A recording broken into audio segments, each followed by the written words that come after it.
Mes amis, bien le bonsoir. Je vous aime bien. La preuve, j'ai regardé la cérémonie des Jeux Olympiques pour vous.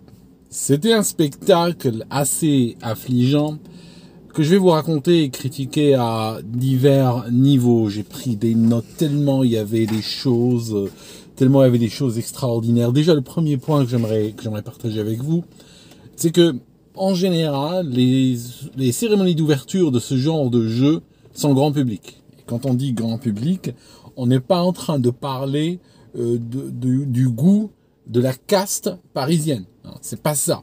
Ça signifie on va regarder des gens raisonnables à travers les pays dans lesquels cette cérémonie va être diffusée. Il y a eu quand même énormément de pays de la planète qui sont venus. Et donc, c'est d'après le jugement collectif des gens raisonnables de ces pays-là. Ces jeux, dans la majorité des pays du monde, ne sont pas montrables à un grand public. Il y a des scènes, il y a des images qui auraient été interdites en France à la télévision des années 80. Donc, j'ai bien compris que la France a changé, j'ai bien compris que la France a fait tabula rasa de son passé, de son histoire, de son identité, et elle veut se projeter dans un univers chimérique, inventé dans des têtes complètement détraquées, on l'a bien compris. On l'a bien compris. Ça ne veut pas dire que la planète entière va goûter à ça. J'ai déjà appris juste avant de venir que certaines chaînes marocaines, et je suis sûr que demain on aura d'autres, n'ont pas diffusé en direct, mais elles ont diffusé avec quelques minutes de différé, de décalage, et elles ont coupé un certain nombre de scènes en mettant des images, par exemple, on envoyait juste une image du Louvre, par exemple, une image statique. Il y a eu par exemple de la nudité frontale masculine. Il y avait un homme qui était peint en bleu, dont les parties génitales étaient exposées à l'écran. Ça, c'est de la nudité frontale, ça, c'est quelque chose qui ne passe pas. Si elle passe dans un film, il est classé 18 ans et plus. On ne peut pas faire passer ça à la télévision, dans un live, pour un grand public, et en particulier quand c'est un live, parce que c'est un feed qui est reçu par énormément de chaînes de télévision à travers le monde, qui font confiance potentiellement au bon goût de la France, et qui vont diffuser ça, et vous imaginez les sanctions qui vont leur tomber dessus, quand demain on leur dira vous avez diffusé des images classées X à la télévision, qu'est-ce qui vous a pris? Donc là, en termes de réputation, je pense que beaucoup de gens, ceux qui ne savaient pas la réputation de la caste parisienne, vont ce soir la savoir et puis feront très gaffe la prochaine fois avant de diffuser quoi que ce soit qui soit made in France. Donc ça, c'est vraiment l'image de la France en tant que nation, son rayonnement culturel qui est en train d'être, même pas mis en danger, qui est en train d'être jeté au caniveau aujourd'hui. Mais c'était peut-être le but, me diriez-vous. Alors, autre chose par rapport à cela, j'ai vu des scènes qui relèvent d'une symbolique extrêmement dérangeante, une symbolique occulte pour ne rien vous cacher. Quand par exemple ce cavalier, c'est un cavalier sur lequel on va passer un très long moment, j'ai presque envie de dire qu'une bonne partie de la cérémonie passe sur ce cavalier-là. C'est clairement une symbolique à un chevalier de l'Apocalypse, tel qu'il est décrit dans la Révélation. Ainsi de suite, je vais vous la lire si vous le souhaitez. Et en plus, je le regardais, je me disais, mais c'est pas possible, c'est la symbolique d'un chevalier de l'Apocalypse, et on le voit sur la scène, il continue pendant un très long moment, et après il arrive devant la tour Eiffel, et après, il y a le journaliste qui dit, ou le commentateur qui dit, et maintenant, on invite toutes les nations à le suivre. Donc on a la bête de l'événement telle qu'elle a été décrite par Macron qui arrive, et puis on invite les nations à la suivre. Moi, j'aurais été porteur de drapeau de ma nation, je peux vous garantir que je l'aurais pas suivi. Hein. J'allais faire le geste, je vais pas le faire, mais je vous assure que j'aurais pas bougé. C'est pas possible. C'est pas possible de voir comme ça des nations entières se joindre aux œuvres des ténèbres. Et puis, laissez-moi voir si ce téléphone, je suis même pas sûr qu'il y ait internet dessus. S'il y a, attendez, je vous montre. Je vais vous lire une partie. C'est l'Apocalypse 6:8. Juste un petit passage de 15 secondes. Je regardais, et voici parut un cheval d'une couleur pâle. Celui qui le montait se nommait la mort. Et le séjour des morts l'accompagnait. Le pouvoir leur fut donné sur le quart de la terre pour faire périr les hommes par l'épée, par la famine, par la mortalité. et par les bêtes sauvages de la terre. Donc vous voyez, il y a quand même des symboliques extrêmement graves. On a eu des scènes au début, j'ai malheureusement raté les premières minutes parce que ça n'a pas été diffusé partout et j'ai fait confiance aux chaînes britanniques, mais finalement elles ont passé du temps à nous montrer juste des parapluies et des gens assis par terre sous la pluie. Donc il a fallu que je trouve un live, mais une fois que je l'ai trouvé, j'ai été édifié. Il y a eu à un moment donné un veau d'or, ça s'est passé très vite, mais il y a eu un veau d'or. Et quoi encore, des symboliques, je vous dis mes amis, extrêmement dérangeantes. Il y a aussi le wokisme, bien entendu. On a l'impression que ce n'est pas une cérémonie d'ouverture des Jeux Olympiques, mais on a l'impression que c'est une sorte de gay pride. Je veux dire, désolé, mais il y a un hors-sujet ici. Hein, c'est pas comme ça que ça se passe. Et en réalité, en termes d'image, en termes de symbolique, si vous regardez Londres, par exemple, 2012, Londres 2012, c'était sur le plan artistique, c'était très intéressant. Il y avait la reine qui sautait figurativement d'un hélicoptère. Il y avait James Bond, tout ça. Et ça a donné, il y avait Mr Bean, il y avait les voitures anglaises, ça a raconté un petit peu l'histoire du Royaume-Uni, ça a donné tous des éléments culturels, parfois très cocasses, du pays, et des milliards de gens qui regardaient, beaucoup ont eu envie de venir voir. La question que je vous pose, mes amis, sincèrement, pour le rayonnement de la France, est-ce que des gens qui ne connaissent pas la France, et regardent ce pays dans cette cérémonie, est-ce qu'ils ont envie de venir le voir, sincèrement? Probablement pas. Ils n'ont pas envie de venir le voir, et ceux qui en avaient une opinion positive, probablement vont changer. Donc, autre chose, sur le plan purement technique, j'ai été assez choqué par une forme de non-maîtrise de sujet. Déjà, premièrement, des athlètes qui défilent sur des barges, enfin sur des péniches, sur la Seine, ce n'est pas quelque chose qui est très télégénique. Ce n'est pas quelque chose qui visuellement, on va dire, plaisant pour le regard. D'ailleurs, ils auraient pu le vérifier, ils auraient pu prendre un groupe de gars, les mettre sur une péniche, les faire passer 2-3 fois devant une caméra et voir ce que ça donne à l'écran. À l'écran, ça donne pas, malheureusement. Donc, on avait de la pluie. Les caméras n'étaient pas propres, les caméras étaient complètement mouillées. Certains, par moment, la moitié de l'écran était couvert de pluie. Il n'y a personne qui a eu l'idée de nettoyer. Donc, on voit ces péniches qui passent. Il n'y a pas deux péniches qui sont pareilles. Donc, les péniches sont complètement différentes, ce qui crée une impression d'hétéroclite. Hein. On a l'impression, ça fait un petit peu amateur. Les péniches ne sont pas décorées. On aurait pu créer peut-être artificiellement une forme d'unité en décorant les péniches aux couleurs des Jeux Olympiques ou peu importe, hein, on aurait pu être imaginatif, on aurait pu peut-être décorer chaque péniche avec des éléments du pays, hein, peut-être pas seulement juste un drapeau tenu comme ça. Donc il y avait des péniches de toutes les tailles, toutes différentes, et on avait le cadreur qui cherchait juste à coller, qui allait chercher au zoom, qui allait chercher les sportifs. Donc on voyait juste des sportifs qui bougeaient comme ça à l'écran. Si on ne sait pas qu'ils sont sur une péniche, on ne sait même pas, parfois. Il n'y avait pas assez de cadreurs, il n'y avait pas assez de caméras. Tout simplement, j'aurais voulu des caméras avec des plans survolants, des caméras de drone, j'aurais voulu des caméras sur des hélicoptères, j'aurais voulu des caméras sur des ponts, sur des portiques construits spécialement pour ça. J'aurais voulu des caméramans à l'intérieur des péniches pour transmettre de l'intérieur, voir un petit peu, on est au milieu des sportifs, on sent l'énergie, on voit le public de l'autre côté. J'aurais voulu ce genre de plan. J'aurais voulu des caméras de poursuite, genre par exemple des bateaux même quitte à se fabriquer un petit hydroglisseur et tout ça. Quand on est à 10 milliards, je veux dire, on a l'argent, on peut s'acheter un hydroglisseur ou similaire ou ramener des inventions. Je suis sûr qu'au concours l'épine, il y a des trucs, hein, genre Monsieur Zabata avec son truc volant. Je suis sûr qu'il y avait moyen d'avoir des plans extrêmement intéressants, mais ces plans n'ont pas existé. Donc on avait ce défilé assez ennuyeux, il a duré longtemps, de sportifs qui passaient sur des péniches hétéroclites, même sur des barques. À un moment donné, regardez le Samoa, ils sont passés sur une barque et le cadreur avait la caméra qui était placée haut comme pour une péniche. Et quand ils arrivent, les pauvres gars, on les voit pas, on voit que les pointes des drapeaux. Et il met un bon moment avant de baisser. Je veux dire, ça peut arriver sur un film amateur. Je veux dire, c'est bon. Mais ça t'arrive sur une cérémonie de ce niveau-là. Là, franchement, les gars, Je veux dire, c'est du foutage de gueule. Moi, je fais de la captation pour France 3, je fais de la captation pour TV5 Monde, des trucs comme ça. Bon, d'accord, je sais tenir une caméra de TV et tout. Je suis pas un grand pro, n'est-ce pas, de la télévision. Mais des conneries comme ça, je les fais pas. Je veux dire, c'est pas possible, quoi. Les gars, les mecs, c'est quoi ce type de tournage? Même le réal, des fois, il envoyait en direct des caméras qui ne filmaient rien du tout. À un moment donné, une caméra, elle filme un mur, elle est là. Il y a 1 milliard de personnes qui regardent. Je veux dire, les gars, c'est quoi ça?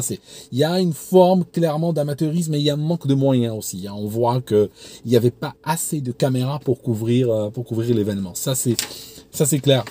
Il y avait aussi le commentaire qui m'a choqué par moment, c'est-à-dire que par exemple on a le Rwanda qui arrive, et puis il y a 30 ans tout juste, il y avait un génocide au Rwanda. Je veux dire mec, c'est les Jeux Olympiques, tu dis des choses positives, tu prends le pays, tu googles, tu fais ChatGPT, tu fais Wikipédia, ce que tu veux, tu trouves 2-3 news intéressantes sur le pays, voilà, par exemple le Rwanda qui a connu une révolution technologique ces dernières années, c'est le pays le plus connecté d'Afrique, tout ça.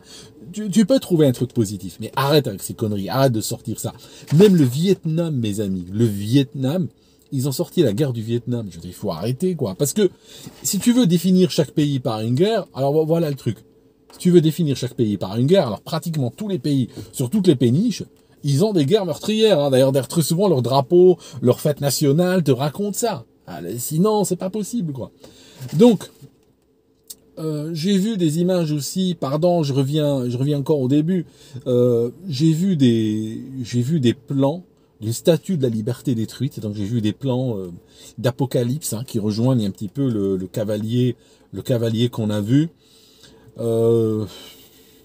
J'ai vu la femme à barbe également. Bon, ça c'est très élite parisienne. Je vous informe encore une fois que ce n'est pas quelque chose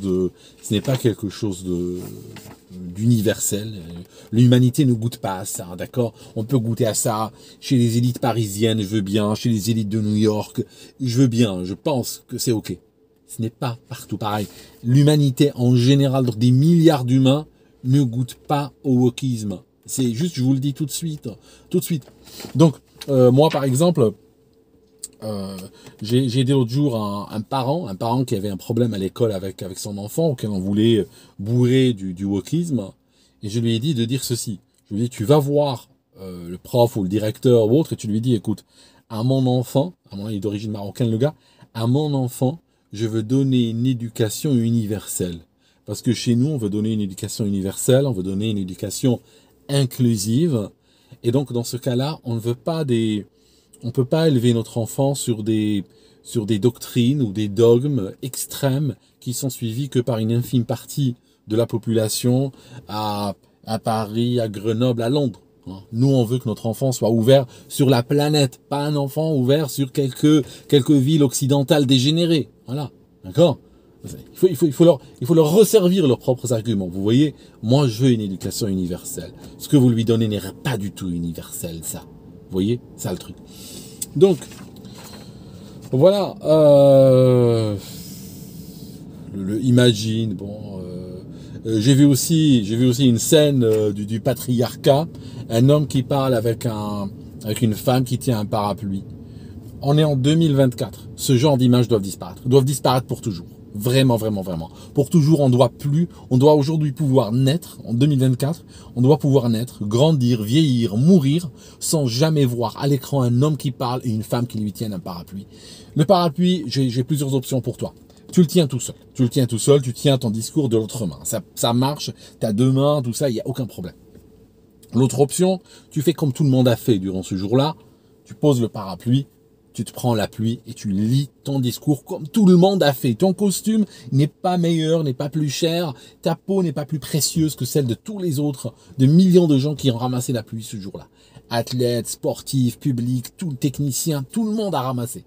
Il n'y a pas de raison que toi en particulier, tu dois donner à une femme le parapluie qu'elle te le tienne. Ce n'est pas possible, c'est inacceptable. En plus, je suis le rebeu qui te le dit, je viens d'Afrique.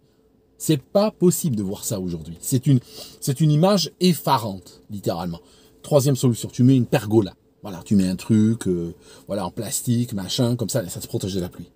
Mais ne donne pas à une femme un parapluie pour te le tenir. Ce n'est pas possible. Quand bien même les organisateurs se gourent, et au moment où tu arrives pour prendre ton discours, il y a une femme qui arrive, qui ouvre un parapluie, qui le tient, tu dis, oui, écoute, pardon, c'est bon, je le tiens, ok, merci, reste là, mais je le tiens moi. C'est tout, sois un homme. C'est pas possible ça. Alors, quoi encore, j'ai noté plein de choses, parce que ça me sortait de la tête, hein, parce que c'était pas possible, Donc, l'erreur, je pense, sur le plan technique, sur le plan artistique, si vous voulez, c'est que si on regarde les cérémonies des Jeux Olympiques, ce qui est visuellement intéressant avec, en général, c'est quand tu as un stade, donc tu as le public déjà qui est dans le stade, qui voit bien, hein, le stade est fait pour que tout le monde puisse voir, d'accord? Et puis tu as le public qui arrive, enfin tu as les sportifs qui arrivent, qui commencent à augmenter en nombre, et tu les vois, puis tu as les caméras qui te les filment bien et tout ça. Donc ça crée déjà des images qui passent très bien à la télé, ça crée des images riches, des images remplies, et puis ça crée une sorte d'unité dans ce stade-là. Le problème, c'est que quand tu fais défiler les gens, quand tu les fais défiler dans des péniches sur la scène, tu n'as pas cette unité-là parce que tu es toujours en train de filmer, tu n'as pas d'image grandiose dans ta caméra. Tu vois ce que je veux dire? Parce que tu as, mettons, je dis n'importe quoi, tu as 1000 athlètes. Mais tu n'as aucun plan de caméra où tu as 1000 athlètes. Ça n'existe pas. Tu vas avoir que des plans de caméra avec 15 athlètes par-ci, 12 par-là, 5 par-là. Donc franchement, des gens qui sont en train d'organiser un tournoi inter-village peuvent avoir dans leur plan de caméra plus d'athlètes que toi. Donc tu as beau en avoir beaucoup, en réalité on voit rien du tout. C'est ça, c'est-à-dire que tu as divisé ton public par des petits morceaux qui ne sont pas sur le plan visuel, qui ne sont pas, il n'y a pas d'impact, hein. T'as pas de force, t'as rien du tout. Ok, voilà, c'est ça le truc. Les statues qui sortent avec diverses femmes, Simone Veil, machin, tout ça. Bon, je vais dire, il n'y a pas d'hommes en France, des grands hommes, ça n'existe pas ça avec des femmes. Je veux dire, il faut arrêter avec le wokisme, il faut arrêter avec cette tokenisation. Il faut arrêter, c'est artificiel, c'est pas réaliste, personne ne goûte à ça. Soyez réel si vous voulez faire passer votre message. Le message passe quand il est réel, pas quand il est artificiel.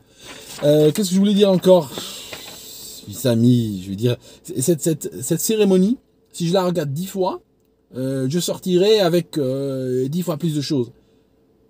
Mais fondamentalement, elle est, comme je disais en anglais, et indépendamment du wokisme, indépendamment du satanisme, indépendamment de l'occulte qu'il y avait dedans, indépendamment de tout ça. Imaginons que je suis aveugle à ça, que je l'ai pas vu.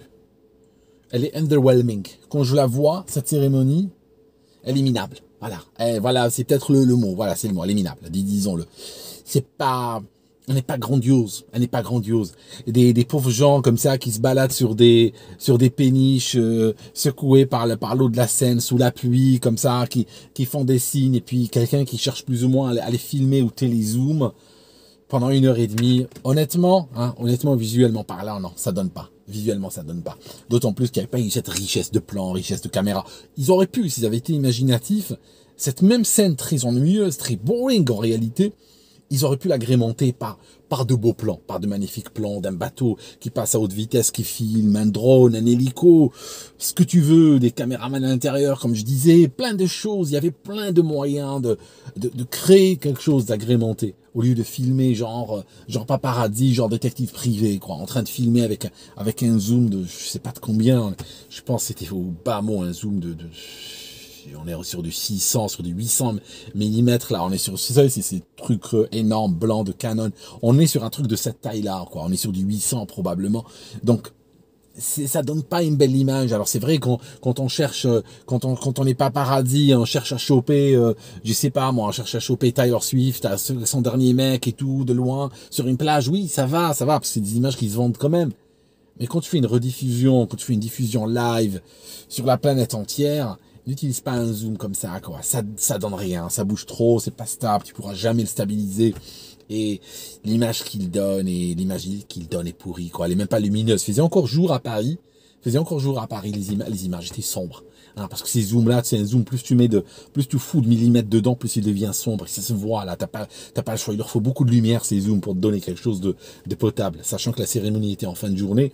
utiliser un télézoom de cette longueur-là était une faute. Hein. Tu peux l'utiliser de temps en temps sur un plan de 2-3 secondes parce qu'il est intéressant, parce qu'il a quelque chose. À ce moment-là, on se dit, hein, tu sais, je connaissais un photographe qui disait, de renommée mondiale, qui disait toujours expression over perfection. Ça signifie, si tu arrives à avoir une image où il y a une expression intéressante, on s'en fiche, ne réfléchis pas à la perfection, réfléchis à l'expression de l'image. Mais les gars, il y avait ni la perfection, ni l'expression, il y avait rien du tout, la plupart du temps, plus les optiques étaient mouillées, quoi. Enfin, 10 milliards. 10 milliards. Waouh. Ils sont partis où les 10 milliards? Bon, je pense pas que la cérémonie d'ouverture, c'est parce que je cherche à suggérer qui a coûté 10 milliards. Je sais que il semblerait que le tribunal financier, tout ça, vous regardez le live de la dernière fois, est en train de parler de choses et d'autres. Hein. Quand je dis de choses et d'autres, je suis en train de parler de malversations financières. Hein. J'ai presque envie de dire que les malversations financières sont consubstantielles à ce genre de choses. Hein. Généralement, il y a beaucoup d'argent, beaucoup de pots de vin, beaucoup de favoritisme dans l'attribution des marchés. C'est aussi occulte que la symbolique qu'il y avait durant la cérémonie qu'on a vue. C'est juste pas possible, quoi. Mais ça fait partie de la chose. Et plus tard, quand vous revenez quelques années plus tard, vous allez remarquer que le pays qui a investi n'est jamais rentré dans son argent et qu'il y a énormément d'infrastructures qui sont à l'abandon et les arbres poussent à travers. Juste pour vous dire, hein, regardez, je sais pas moi, les Jeux d'hiver, les Jeux Olympiques, machin, et vous allez voir que c'est assez souvent comme ça. Donc, mes amis, je ne décolère pas, voilà. Je m'attendais à du mauvais, honnêtement. Je m'attendais à du mauvais. Je me faisais pas d'illusions. Mais même pour quelqu'un sans illusion, ça donne ce que vous venez d'entendre. Ça donne que c'est quand même extrêmement choquant. Et il y a même une image qui m'a particulièrement frappé. C'est une scène clairement qui montre le dernier souper. Le dernier souper avec Jésus et ses apôtres autour de lui. Il y a cette scène sur la caméra et la position des gens par des petits groupes comme ça, c'est exactement cette scène-là. Retrouvez-la. Je n'ose pas diffuser les images parce que il y a tellement de droits, elles sont tellement frappées de droits aujourd'hui que je risque d'avoir une vidéo qui saute dans les 30 secondes. C'est pour ça que je ne veux pas ou je ne peux pas partager des images avec vous. Mais vous avez vu la chose, vous savez de quoi je parle. Et voilà, et cet homme barbu, tout ça, qui danse, je veux dire, enfin, ou une femme, je sais pas, un Parisien, j'ai envie de dire, ou une Parisienne. Voilà, mes amis, merci d'avoir écouté cette vidéo jusqu'ici. Franchement, merci d'être resté avec moi aussi longtemps. Je m'attendais pas à ce que j'ai autant sur le cœur au sujet de ces jeux. Je vous montre mon livre, le grand Reset. Je vous invite à le lire. Livre très intéressant. Je pense qu'il est très intéressant. C'est moi qui l'ai écrit, donc je suis pas objectif, mais voilà, on se comprend. Trouvé sur Amazon. Quoi encore? Ben, il n'y a pas de quoi encore. Où sont les 10 milliards? C'est ça qui m'inquiète parce que il y a quand même beaucoup d'argent qui a été englouti. Ne me dites pas que les patrons des péniches ont pris des milliards. D'accord? C'est pas possible. On nous a dit que la cérémonie allait coûter, je crois, combien? Un demi-milliard de cérémonie? Moi, je veux bien, mais ils sont partis où, les demi-milliards? En péniche? C'est pas possible, on peut en péniche. Ils sont pas partis en péniche. Ils sont partis en danseurs. On a vu une péniche avec cette lumière-là au sol, genre boîte de nuit. Pendant 20 minutes, elle était à l'écran. Coûtait 500 millions, cette péniche-là. Ils sont où les 500 millions? Juste pose la question, hein, je suis désolé. C'est quoi ce cheval en métal, la bête, qui a coûté ça? Les drapeaux? C'est quoi? Les lions en carton? Qu'est-ce qui a coûté 500 millions? Pour 500 millions, moi, je te fais loger tous les sportifs de la Terre, je les fais loger au rythme. Bon, ça comprend. Il suffira pas, mais on est d'accord, hein. Je veux dire, c'est pas possible, quoi. 500 millions pour ça? Pour le spectacle affligeant que vous venez de donner? Je veux dire, ça, vous avez le jour d'une Gay Pride, vous l'avez gratos, hein, ce spectacle. Voilà, mes amis. J'en ai peut-être trop dit, n'est-ce pas? Voilà. J'aimerais vous dire quelque chose quand même. Quelque chose qui est à la limite de ce que je dis. D'accord? Qui est à la limite. Ça signifie, intérieurement, je suis 51% pour dire, 49% pour ne pas dire.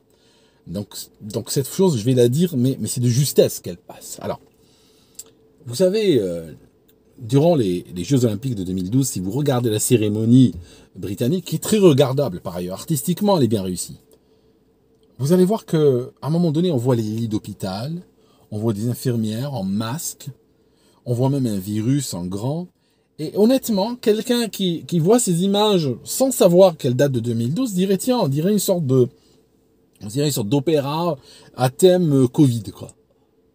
Et ben, quelque part, c'était en train de nous annoncer quelque chose. Et je pense que certaines élites balancent, à l'occasion de ce genre de manifestation, balancent des symboliques qui correspondent à des projets à venir.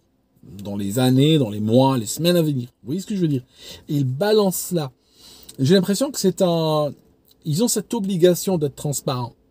Parce que si vous regardez les anciennes conspirations, jamais, quand ils ont commis quelque chose, ils l'ont fait de manière à ce que ça soit complètement caché. Ils l'ont toujours annoncé quelque part.